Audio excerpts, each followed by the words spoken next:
الحمد للہ وکفا وسلام علی عبادہ الذین اصطفیٰ اما بعد فاعوذ باللہ من الشیطان الرجیم بسم اللہ الرحمن الرحیم۔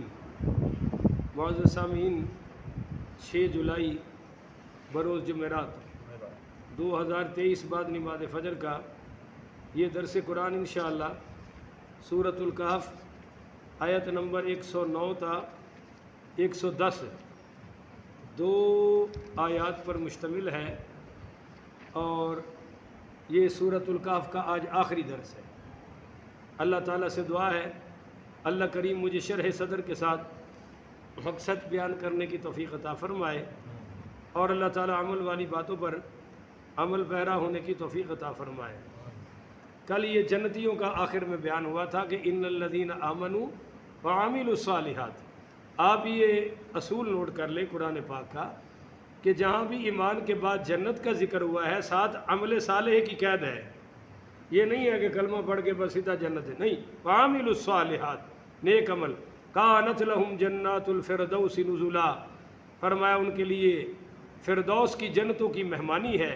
خالدین فیہا لا یبغون عنہا حوالا، وہ اس میں ہمیشہ رہیں گے اور رہنے والے اپنی جگہ کو کبھی بھی تبدیل نہیں کریں گے۔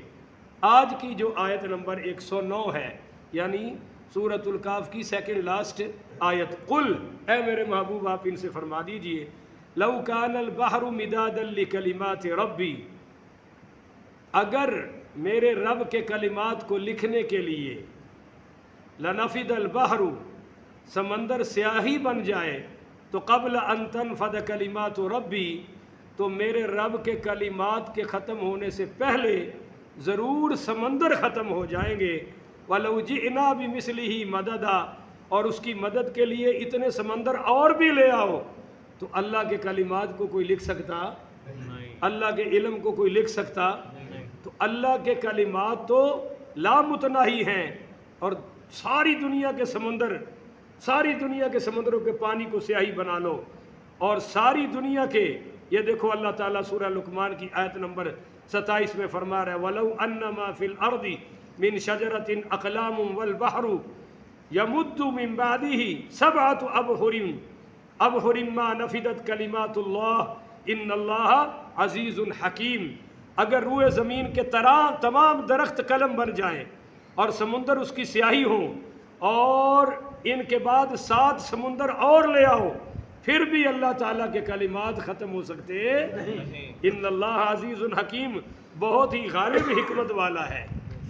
ہم یہ کہتے ہیں کہ ساری کائنات کے زمین 7 آسمانوں کو آپ کاغذ بنا لیں، درختوں کو قلم بنا لیں، کائنات کے سارے پانی کو سیاہی بنا لیں، نہ تو اللہ کی شان لکھی جا سکتی ہے، نہ ہمارے پیارے نبی کریم صلی اللہ علیہ وسلم کی شان لکھی جا سکتی ہے۔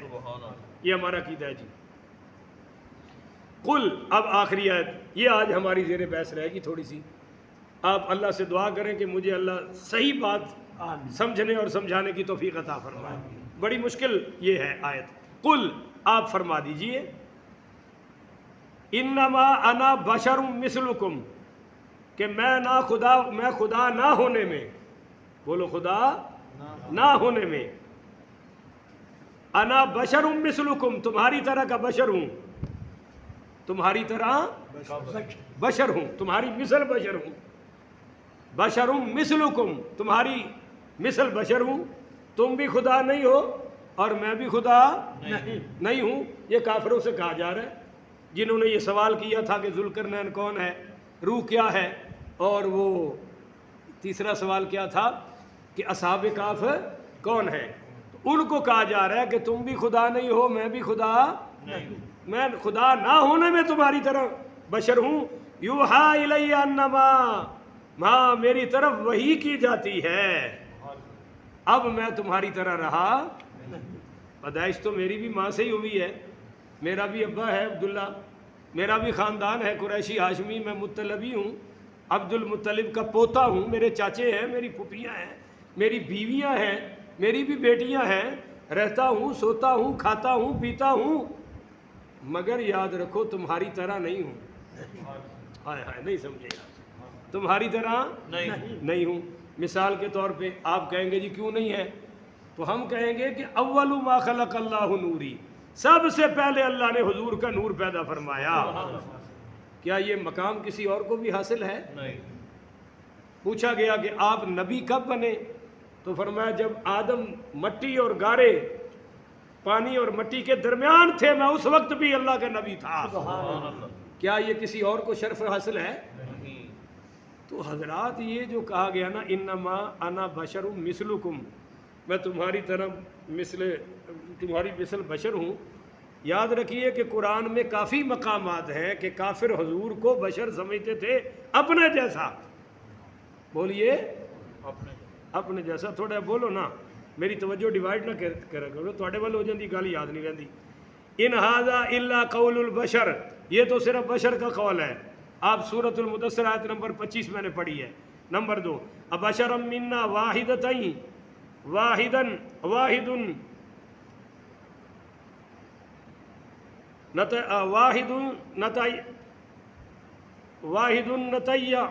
نتیعہ، سورہ قمر آیت نمبر 24، اینک بھی میں گھر رکھ آیا ہوں۔ اچھا جی آگے ما انتم الا بشر مثل، کیا ہم اپنوں میں سے ایک بشر کی پیروی کریں؟ ما انتم الا بشر مثلنا، تم محض ہماری طرح بشر ہو۔ انؤمن لبشرین مثلنا، کیا ہم اپنی طرح دو بشروں پر ایمان لے آئے؟ یہ سورۃ المومنون ہے جناب۔ قالوا ابشر یہدوننا، سورۃ تغابن آیت نمبر 6۔ کافروں نے کہا کیا بشریت ہم کو ہدایت دے گا، کیا بشر ہم کو ہدایت دے گا؟ تو کافروں نے جا بجا حضور پاک صلی اللہ علیہ وسلم کو بشر کہا، کیونکہ وہ حضور کو اپنے جیسا سمجھتے تھے۔ ہم جب اب حضور کو بشر کہیں گے تو ہم بشروں میں سب سے اعلیٰ کہیں گے، سید البشر کہیں گے۔ کیوں کہ دیوبندیوں کے سب سے پہلے مولانا قاسم نانوتوی ہیں مولوی، انہوں نے کہا کہ سب سے پہلے مشیت کے انوار سے نقش روح محمد بنایا گیا، پھر اسی نور سے مانگ کر روشنی بد میں کونوں مقاموں کو سجایا گیا۔ تو یہ تو انہوں نے بھی کہہ دیا ہے۔ تو اب یہاں ایک مسئلہ اور سمجھیں، 3 اصول ہیں، اس کے دائرے میں رہ کر حضور پاک پڑھیے صلی اللہ علیہ وآلہ وسلم کو اگر بشر کہہ دیا جائے تو کوئی حرج کی بات نہیں ہے، کیونکہ قرآن میں بار بار بشر کا ذکر بھی آیا ہے۔ مثلا وَإِن كُنتُمْ فِي رَيْبٍ مِّمَّا نَزَّلْنَا عَلَىٰ عَبْدِنَا، یہاں بندہ حضور کو فرمایا ہے۔ سبحان الذی اسریٰ بعبدہ، یہاں حضور کو فرمایا ہے۔ تبارک الذی نزل الفرقان علی عبدہ، یہاں عبد بندہ حضور کو کہا ہے۔ اشہد ان لا الہ الا اللہ وحدہ لا شریک لہ واشہد ان محمدا عبدہ ورسولہ، اللہ کے بندے رسول ہیں۔ تو اس کا جو حضور کی بشریت کا انکار کرے وہ کافر ہے، بولو، جو حضور کی بشریت کا انکار کرے وہ۔ تو یہ دن رات تمہارے مولوی توحید کے ٹھیکیداروں جھوٹ بولتے ہیں اہل سنت پر کہ جی سنی بریلوی حضور کو بشر نہیں مانتے، حضور کو بشر نہیں مانتے، مانتے ہیں۔ ہماری تم یہ پڑھ لو، کیا اس کو کہتے ہیں، آسان سی کتاب ہے یار، بہار شریعت، اس کی جلد اول صفحہ 9 پڑھو، صدر الشریعہ علامہ امجد علی رحمۃ اللہ علیہ لکھتے ہیں، عقیدہ نبی اس بشر کو کہتے ہیں جسے اللہ تعالیٰ نے ہدایت کے لیے وہی بھیجی ہو، اور رسول بشر کے ساتھ ہی خاص نہیں بلکہ ملائکہ میں بھی رسول آئے ہیں، پر نبی وہ ہوتا ہے جو بشر ہوتا ہے۔ تو سارے انبیاء بشر ہیں، تو تم یہ جھوٹ تو بولنا چھوڑ دو نا کہ سنی نبی کو بشر نہیں مانتے۔ ہاں اب آگے چل کر اس کا فیصلہ کن بات کروں گا، پہلے تو آپ یہ سمجھ لیں کہ ہم یہ عقیدہ رکھتے ہیں کہ بھائی 3 باتوں کے ساتھ حضور کو بشر کہو، پر پہلے 3 باتیں ملحوظ رکھو۔ نمبر 1، پہلی بات، یہ کسی کو جائز نہیں کہ وہ حضور پاک صلی اللہ علیہ وسلم کو اپنے جیسا بشر کہے۔ بھائی نوٹ کر رہے ہیں بات آپ؟ بشر تو کہیں پر اپنے جیسا، جیسے ہم آب زمزم کو پانی تو کہیں گے پر پانیوں جیسا، ہم مسجد نبوی کو مسجد تو کہیں گے پر مسجدوں جیسی نہیں، سب سے اعلیٰ، مسجد الحرام اس سے بھی اعلیٰ، لیلۃ القدر کو رات تو کہیں گے پر راتوں سے اعلیٰ۔ ہم جناب امت مسلمہ کو، امت محمدیہ کو امت تو کہیں گے پر ساری امتوں سے اعلیٰ، قرآن کو کتاب تو کہیں گے پر ساری کتابوں سے اعلیٰ، اسی طرح حضور کو بشر کہیں گے مگر ساری بشریت میں سب سے اعلیٰ۔ آگے اگر تم ایک ایک وصف پہ جاؤ گے، جی دیکھتے تھے تو ظالموں صرف دیکھنا ہی نوٹ کیا تم نے، نادانو یہ نہیں دیکھا کہ آپ یہاں بیٹھ کر، فرمایا بخاری کتاب المغازی میں کہ صحابہ اللہ کی قسم یہاں بیٹھ کر میں جنت اپنی آنکھوں سے حوض کوثر دیکھ رہا ہوں۔ حوض کوثر جنت میں ہی ہے نا، تو تمہیں یہ نہیں یاد؟ سرکار نے اگر کسی کوڑی کے چہرے پر ہاتھ پھیرا ہے تو اللہ تعالیٰ نے شفا عطا فرما دی۔ اب ہاتھ تو ہیں پر ہاتھوں جیسے آپ کے لعاب سے کھارے کنویں کا پانی میٹھا ہو رہا ہے تاکہ پتہ چلے کہ سرکار کا لعاب بھی لعابوں جیسا نہیں، سب سے اعلیٰ ہے۔ بحث لمبی نہ ہو جائے، پہلا اصول یہ ہے جناب کہ حضور پاک پڑھیے صلی اللہ علیہ وسلم کو اپنے جیسا بشر کہنا بھی نہیں اور بولو سمجھنا بھی نہیں۔ ہاں اللہ کہہ سکتا ہے کہ آپ کہہ دیجئے میں تمہارے جیسا بشر ہوں، کون کہہ سکتا ہے؟ اللہ۔ حضور نے کئی مقامات فرمایا میں تمہارے جیسا بشر ہوں، تو یہ اللہ کا حق ہے، اللہ کے رسول کا حق ہے۔ اگر تمہیں یوں سمجھنا آئے، میں بڑے ادب سے دیوبندی اہل حدیث حضرات سے کہہ رہا ہوں، تو مجھے بتاؤ نا کسی ایک صحابی کا بیان اس نے کہا حضور ہمارے جیسے بشر ہیں۔ چیلنج ہے میرا، میں بھی تم میں سے آیا ہوں اور تمہیں چیلنج دے رہا ہوں، ریکارڈنگ میں ریکارڈڈ چیلنج ہے، اور ٹائم الی یوم القیامہ، قیامت تک تمہارے پاس ٹائم ہے۔ میری نسلوں کو دکھا دینا میرے مرنے کے بعد کہ کسی صحابی نے کہا ہو حضور ہمارے جیسے بشر ہیں یا میں نبی جیسا ہوں، ایسا کسی صحابی نے کہا نہیں۔ تو جب صحابی نہیں کہہ سکتا تو بولو وہابی بھی نہیں کہہ سکتا۔ تو پہلا اصول تو حضرت یہ ہے کہ نہ کہیں۔ دوسری بات، دوسرا اصول، نبی کریم صلی اللہ علیہ وآلہ وسلم کو جتنے فضائل اور کمالات عطا کیے ہیں سب اللہ نے عطا کیے ہیں۔ بولو جی کس نے؟ اللہ۔ اب اللہ تو کہہ سکتا ہے کہ میرے محبوب آپ میرے بندے ہیں، آپ میرے بندے۔ بھائی دیکھیں نا، ابا بھی انسان ہے کہ نہیں ہے؟ تو کوئی کہہ سکتا ہے اپنے ابے نو ابا بندہ بن، اور بولتے نہیں ہو اب بندے دا پتر بنو ابیا، تو ظالمو سوچو نا نادانو، جو تم اپنے باپ پیر مرشد استاد کو لفظ نہیں کہہ سکتے وہ امام الانبیاء کو کیسے کہہ سکتے ہو؟ یہ تو تمہاری عقل کا حال ہے۔ خیر اب میں آپ کو بتا دیتا ہوں جناب، نبی کریم پڑھیے صلی اللہ علیہ وآلہ وسلم قبرستان میں تشریف لے گئے۔ حضرت ابو ہریرہ رضی اللہ تعالیٰ فرماتے ہیں وہاں جا کر آپ نے فرمایا السلام علیکم دار قوم مؤمنین، کہ بے شک اگر اللہ نے چاہا تو ہم تم سے ملنے والے ہیں، اور ساتھ ہی میرے آقا نے فرمایا میری خواہش ہے کہ میں اپنی دینی بھائیوں کو دیکھوں۔ تو صحابہ کرام نے عرض کیا یا رسول اللہ کیا ہم آپ کے دینی بھائی نہیں؟ ہم بھی تو آپ کے دینی بھائی ہیں، یہ صحابی نے کہا۔ تو حضور پاک پڑھیے صلی اللہ علیہ وسلم نے فرمایا کہ دینی بھائی ہونے میں تمہاری خصوصیت یہ ہے کہ تم میرے صحابہ ہو، اور میرے صرف دینی بھائی وہ ہیں جو ابھی تک میرے امتی نہیں آئے، جو مجھے نہیں دیکھیں گے اور کلمہ پڑھ کر مسلمان ہو جائیں گے، وہ میرے دینی بھائی ہیں۔ مگر ہم حضور کو بھائی کہہ سکتے نہیں، حضور نے کہا ہے ان کی شان ہے۔ تو یہ دوسرا اصول ہے کہ حضور کہے، اللہ فرمایا قل کہہ دو سبحان ربی، میرا رب پاک ہے، ہل کنت الا بشر رسولا، میں تو صرف اللہ کا بھیجا ہوا ایک بشر اور رسول ہوں۔ یہ اللہ کہے، حضور کہے، ہمیں وہ کہنا چاہیے جو صحابہ نے کہا کہ میرے ماں باپ آپ پر قربان ہو یا رسول اللہ، ہماری جانیں آپ پر قربان ہو یا رسول اللہ، وغیرہ وغیرہ۔ تیسری بات، آپ قرآن میں بار بار دیکھتے ہیں کہ کفار کا طریقہ ہے، میں ساری آیتیں بھی کچھ آپ کو سنا چکا ہوں، کہ وہ حضور کو بشر کہتے تھے اور اسی گمراہی میں مبتلا ہوئے۔ جس مسلمان کے دل میں سید المرسلین صلی اللہ تعالی علیہ وسلم سے محبت کی ادنا رمق بھی باقی ہے، اس پر لازم ہے کہ وہ کفار کے طریقے پر آپ کو بشر نہ کہے، بلکہ حضور پاک صلی اللہ علیہ وآلہ وسلم کو سب سے اعلیٰ بشر کہے۔ اور اعلیٰ حضرت امام محمد رضا خان فاضل بریلوی رحمۃ اللہ علیہ نے فرمایا کہ اس آیت میں سورۃ الکہف کی آخری آیت میں اللہ نے فرمایا قل آپ فرما دیجئے انما انا بشر مثلکم، تو تمہاری نظر مثلکم پر ٹک گئی ہے، یوحا الیہ انما، اس پر کیوں نہیں جا رہی کہ مجھ پر اللہ وہی بھیج رہا ہے۔ اب کوئی سمجھ آ رہی کہ نہیں آ رہی جی؟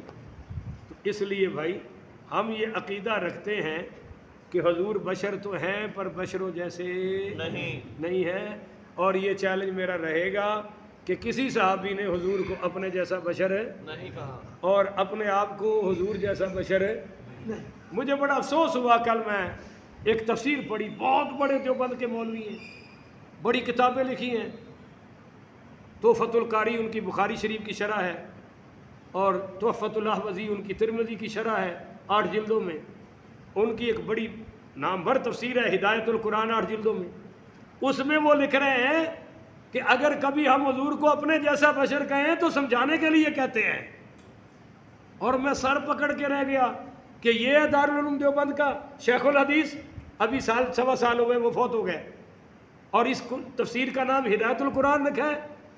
یعنی یہ سمجھانے کا کون سا طریقہ ہے کہ تم کہو کہ حضور ہمارے جیسے بشر ہیں یا ہم حضور جیسے بشر ہیں، معاذ اللہ، یا بڑے بھائی کی طرف نسبت کرو، یہ بولو سمجھانے کا کوئی طریقہ، یہ سراسر گستاخی ہے، اور اس سے اللہ تعالیٰ امت مسلمہ کو محفوظ فرمائے۔ ہم ایسی باتوں کو بولو بھائی جائز سمجھتے نہیں۔ ہاں اب میں آپ کو ایک قیمتی بات بتانا چاہتا ہوں، وہ یہ ہے کہ نبی ایک اعلیٰ حضرت امام احمد رضا خان فاضل بریلوی پڑھیے رحمۃ اللہ علیہ، وہ فرماتے ہیں کہ اگر تمہیں حضور پاک پڑھیے صلی اللہ علیہ وآلہ وسلم کو بشر کہنا پڑ جائے تو تم یہ کہو کہ سید البشر یعنی سب سے اعلیٰ۔ اب اعلیٰ حضرت امام محمد رضا خان فاضل بریلوی فتاوی رضویہ جلد نمبر 14 صفحہ نمبر 665 اور 666 پر بڑی لمبی بحث لائے ہیں۔ میں صرف ایک بات بتاتا ہوں کہ اعلیٰ حضرت امام محمد رضا خان فاضل بریلوی، سارے پڑھو رحمۃ اللہ علیہ، آپ نے کمال کا استدلال کیا ہے، کاش کے دیوبندی وہابی اس کو پڑھ لے، تو میں سمجھتا ہوں ہدایت کے لیے اتنا ہی کافی ہے۔ اعلیٰ حضرت رحمۃ اللہ علیہ فرماتے ہیں کہ آخر حضور پاک صلی اللہ علیہ وسلم کو اللہ نے کیوں فرمایا کہ تم کہو کہ میں تمہاری طرح بشر ہوں؟ فرمایا اس کی 2 وجہ، نمبر 1 تواضع، عاجزی، انکساری، ہائے ہائے، تواضع، عاجزی، تواضع، عاجزی، انکساری، کہ بہت بڑا آدمی ہو اور وہ کہے میں تمہارے جیسا ہوں، میں تمہارا خادم ہوں، تو ہے عاجزی کہ نہیں عاجزی؟ تو آپ کو امت کو عاجزی کی تعلیم دے رہے ہیں، اعلیٰ حضرت فرما رہے ہیں۔ نمبر 1 وجہ تو یہ ہے۔ اچھا، دوسری وجہ اعلیٰ حضرت رحمۃ اللہ علیہ فرماتے ہیں کہ اللہ کی قسم حضور کو کھانے پینے کی، سونے کی، مسواک کی، غسل کی، وضو کی، قضاء حاجت کی، روزوں کی کوئی ضرورت نہیں تھی، آپ اس کے محتاج نہیں تھے، یہ سب کچھ کیا ہے تو امت کو سکھانے کے لیے کیا ہے۔ بولو امت کو، وگرنہ شان تو یہ ہے، بخاری میں روایت ہے کہ آپ نے ساری رات سوئے، اما عائشہ فرماتی ہے میں نے خراٹوں کی آواز سنی اور صبح سرکار اٹھے، سیدھا مصلی پر جماعت کرا دی اور وضو نہیں کیا۔ بولو وضو، یہ شان تمہیں نظر نہیں آتی؟ جب اما عائشہ نے پوچھا تو فرمایا عائشہ امت کا سونا ہو رہا ہے، میرا سونا ہو رہا ہے۔ ہائے ہائے ہائے ہائے، میں سوتا ہوں تو میری آنکھیں سوتی ہیں، دل جاگتا رہتا ہے۔ حضرات یہ شیطان نے ان کو دھوکے میں ڈال دیا۔ میرے نبی بولو کھانے پینے کے محتاج نہیں، کیوں؟ آپ نے خود فرمایا لست کاحدکم انی ابیت عند ربی یطعمنی ویسقینی، میں فرمایا میں تمہاری طرح نہیں ہوں، میں اپنے رب کے ہاں رات بسر کرتا ہوں، وہ مجھے کھلاتا بھی ہے، مجھے پلاتا بھی ہے۔ انما انا بشر مثلکم تو یاد ہے بچے کو؟ ابھی میں ذخیرۃ الجنان دیوبندیوں کے مولانا سرفراز خان صفدر صاحب کی تفسیر پڑھ کے آ رہا ہوں، 2-3 چھکے انہوں نے بھی مارے ہیں اس میں، اب وہ ٹائم نہیں، وغیرہ پھر وضاحت کر دوں گا۔ جس نے آپ میں سے پرسنل وضاحت لینی ہو میرے دفتر میں آ جائے، میں نے کھول کے رکھی ہوئی ہے، ابھی پڑھ کے آ رہا ہوں۔ عجیب، میں تو حیران ہوتا ہوں، اتنے بڑے بڑے تم نے لقب لکھا رکھے ہیں اور عظمت مصطفیٰ کے بارے میں بالکل آنکھیں چدی آ جاتی ہیں۔ جناب صحابی جو بار بار روزے رکھ رہے تھے لگاتار بلا ناغہ اور پتلے ہو گئے، ان سے پوچھا کہ تم یہ کیا کر رہے ہو؟ کہ جی میں روزے رکھ رہا ہوں بلا ناغہ۔ ہاں، فرمایا کیوں؟ کہا جی آپ جو رکھتے ہیں۔ فرمایا ایکم مثلی، کون ہے تم میں جو میرے مثل ہو؟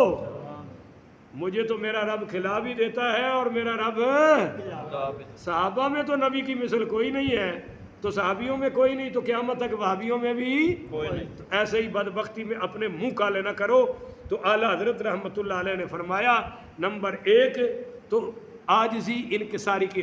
اچھا آپ مجھے بتائیں، حضور بخاری میں ہے نماز پڑھا رہے ہیں اور نالین پاک پہنے ہوئے ہیں، نیچے کو ذرہ لگا تھا، تو جبریل نماز میں آ گئے، یا رسول اللہ اتار دیجئے، آپ کے نالین پاک کے نیچے کوئی ذرہ لگا ہوا ہے، حضور نے اتار دیا۔ پھر بھی آپ حدیث میں پڑھیں گے کہ عصر کی 3 رکعتیں پڑھا دیں، گھر چلے گئے، اور پیچھے ایک آدمی نے کہا یا رسول اللہ آپ نے 3 پڑھائی ہیں، فرمایا واپس آ جاؤ، چوتھی پڑھا کر سجدہ صاحب کر کے نماز مکمل فرما دی۔ تو کیا حضور بھولے ہیں؟ نہیں، آقا نے فرمایا میں بھولتا نہیں ہوں، مجھے اللہ بھلا دیتا ہے۔ اللہ کیوں بھلاتا ہے؟ امت کو نمونہ مل جائے۔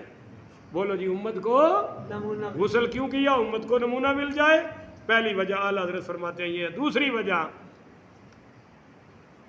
صد غلوب نصرانیت، یعنی حضرت عیسیٰ کو اللہ نے بڑی شان دی کہ بن باپ کے پیدا کیا، انہوں نے اللہ کا ہی بیٹا بنا دیا، تو اللہ نے اس سے بھی زیادہ شان اپنے محبوب کو دی، عطا فرمائی، پر قید لگا دی کہ یہ میرا بیٹا نہیں ہے اور یہ خدا نہیں ہے، میں مصطفیٰ نہیں، یہ خدا نہیں، خدا خدا ہے، مصطفیٰ مصطفیٰ ہے، پر یوحا الیہ انما الہکم، یہ مجھ سے جدا بھی نہیں ہے، خدا بھی نہیں ہے اور مجھ سے جدا بھی، وہی سے میرے ساتھ جڑا ہوا ہے۔ وما ینطق عن الہوی ان ہوا الا وحی یوحا، اپنی مرضی سے تو بولتا ہی نہیں، میں کہتا جاتا ہوں، میرا محبوب بولتا جاتا ہے۔ یہ 2 وجوہات اعلیٰ حضرت نے لکھ دی ہیں۔ اب آئیے جناب آخری بات، یوحا الیہ انما الہکم الہ واحد، وہی کی جاتی ہے کہ تمہارا خدا ایک ہے۔ فمن کان یرجو لقاء ربہ، پس سو جو شخص اپنے رب سے ملاقات کی توقع رکھتا ہے، فلیعمل عملا صالحا، اس کو چاہیے کہ وہ نیک عمل کرتا رہے، ولا یشرک بعبادت ربہ احدا، اور اپنے رب کی عبادت میں کسی کو شریک نہ کرے۔ اب جس نے کلمہ پڑھ لیا، بولو بھائی، وہ بتوں والا شرک تو کر نہیں سکتا، پر ایک آپ نے فرمایا مجھے شرک کا خوف ہے تم پر، وہ کیا؟ شرک اصغر، وہ کیا؟ ریاکاری، عمل تو اللہ کے لیے کرنا، پر نیت کیا ہے؟ لوگوں میں بلے بلے ہو جائے، لوگوں میں واہ واہ ہو جائے۔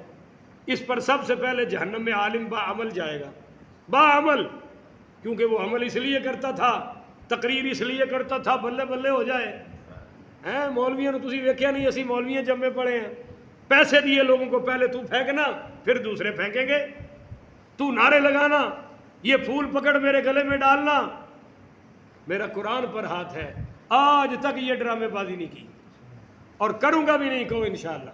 اللہ اس سے پہلے قبر میں راحت عطا فرمائے کہ کبھی کسی سے کہا تو نعرے لگانا، تو یوں بلے بلے کر دینا، واہ واہ کرنا، اور مجھے یوں کرنا وہ کرنا، اپنے القاب خود لکھوانے، اشتہاروں پر خود چھپوانے، انا للہ و انا الیہ راجعون۔ اللہ اس عالم صاحب سے فرمائے گا تو نے جو دنیا کو دکھلاوے کے لیے کیا وہ لوگوں نے دیکھ لیا، میرے تک تیرا کوئی عمل پہنچا نہیں۔ دوسرے نمبر پر فرمایا قاری جہنم میں جائے گا، قاری بھی قرات والا، عام قاری نہیں، آ جو یہاں ہاتھ رکھ کے لمبی لمبے سانس ہیں، لمبے لمبے سانس۔ ایک مولوی صاحب نے قاری سے پوچھا بھی تو قرآن تمیز سے پڑھ، کان پہ ہاتھ کیوں رکھتا ہے؟ کہتا جی مزہ آتا ہے۔ تو مولوی صاحب کہنے لگے زیادہ مزہ ہے تو پھر لت بھی اتنے کان پہ رکھ لیا کر، پتہ لگے جی زیادہ مزہ آ رہے ہیں۔ تو یہ سب ڈرامے بازی ہیں جناب۔ قاری سے اللہ پوچھے گا تو کیا کر کے آیا ہے؟ بخاری کی روایت ہے بھائی، وہ کہے گا جی قرآن سیکھا سکھایا۔ اللہ فرمائے گا لوگوں کے لیے، بلے بلے تیرے تو حلق سے نیچے ہی نہیں اترا تھا، پکڑو اس کو. پھر حاجی صاحب جائیں گے اسی طرح.